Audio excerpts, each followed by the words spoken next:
Les communes de la métropole brestoise proposent une journée pour s'informer et réfléchir à son habitat d'aujourd'hui pour mieux vivre demain. Une trentaine de stands d'information s'exposent lors de ce forum Bien vieillir dans nos communes.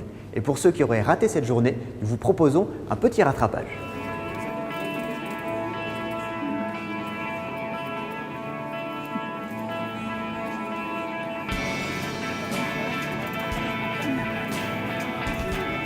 C'est la deuxième édition du Forum Bien vieillir dans nos communes. La première édition a eu lieu il y a 2 ans au stade Francis Leblay sur le thème de la mobilité.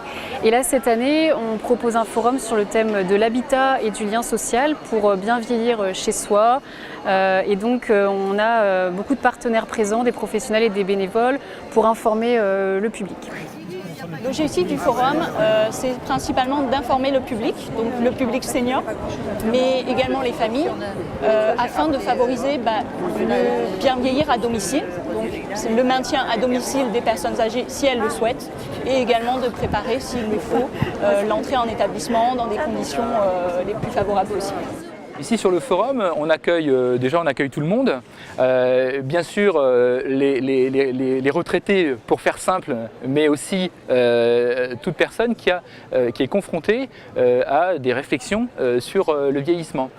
Les aidants aussi sont on va dire une catégorie de personnes, si on peut aller par là, qui a des besoins de se faire accompagner pour pouvoir réfléchir à l'adaptation du logement d'un proche, par exemple, pour eux-mêmes ou pour un proche.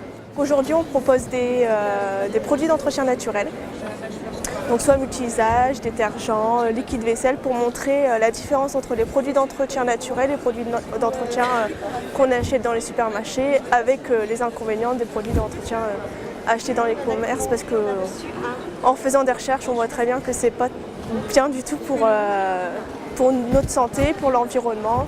Et du coup, on montre des recettes. On peut faire des produits d'entretien avec des matériaux qu'on a dans nos placards, comme le bicarbonate de soude, le savon noir, le vinaigre.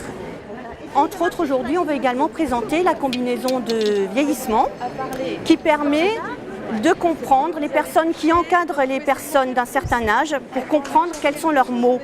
Par exemple, une personne qui a du mal à marcher, il ne faut pas lui dire « allez, avance plus vite ». Non, si elle a du mal à marcher, tout simplement, c'est qu'elle a mal quelque part, c'est qu'elle peut avoir de l'arthrose, c'est qu'elle peut avoir d'autres soucis. Pareil avec le poids des années.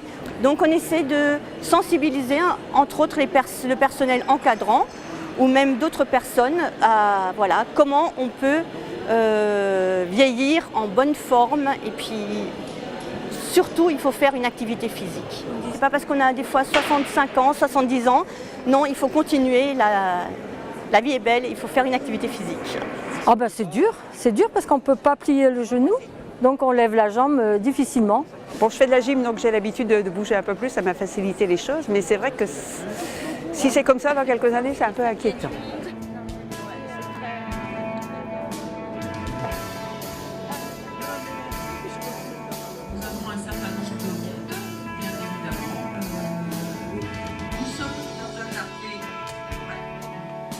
Non, alors là, ça passera pas parce qu'il y a déjà eu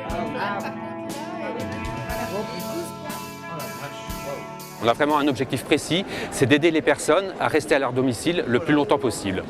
Et donc pour ça, on intervient de différentes façons. On participe à des forums comme aujourd'hui, où on fait connaître notre action sociale, parce qu'on peut intervenir aussi sur l'adaptation de l'habitat lorsque les personnes ont besoin d'adapter leur habitat. Et souvent, les personnes qui envisageraient de faire des travaux chez elles, par exemple, n'osent pas le faire parce qu'elles se disent que ça va nous coûter très cher. Or, elles ignorent qu'elles peuvent être aidées par leur caisse de retraite ou par d'autres organismes. Et donc, on est là pour leur apporter cette information.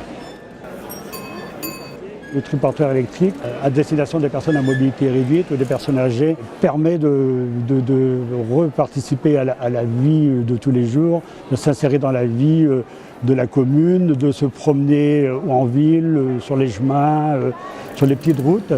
Donc ça permet surtout de ramener un peu de dynamique aussi chez les personnes qui sont souvent confinées dans les établissements. Avant tout, il faut être convivial. Et quand on accompagne les personnes, c'est comme un livre dont les pages se tournent. On dit, bah voilà, c'était cette histoire, puis c'est une autre, c'est que du bonheur, c'est que du partage.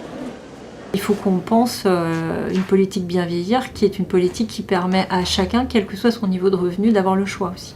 On a aujourd'hui un habitant sur 4, 25% à peu près de la population, Brest Métropole, Pays de Brest. Brest Métropole, c'est très vrai, qui a plus de 65 ans. Ils seront de plus en plus nombreux, ils auront de plus en plus de place en nombre, mais ils ont une vraie mission, enfin ils ont une vraie place, ils ont un vrai rôle. On voit bien qu'ils ne sont pas, c'est pas un bloc homogène. Donc il faut qu'on le pense comme tel et il faut qu'on trouve à chacun sa place. Moi je pense que être un peu plus âgé dans une ville, c'est une force.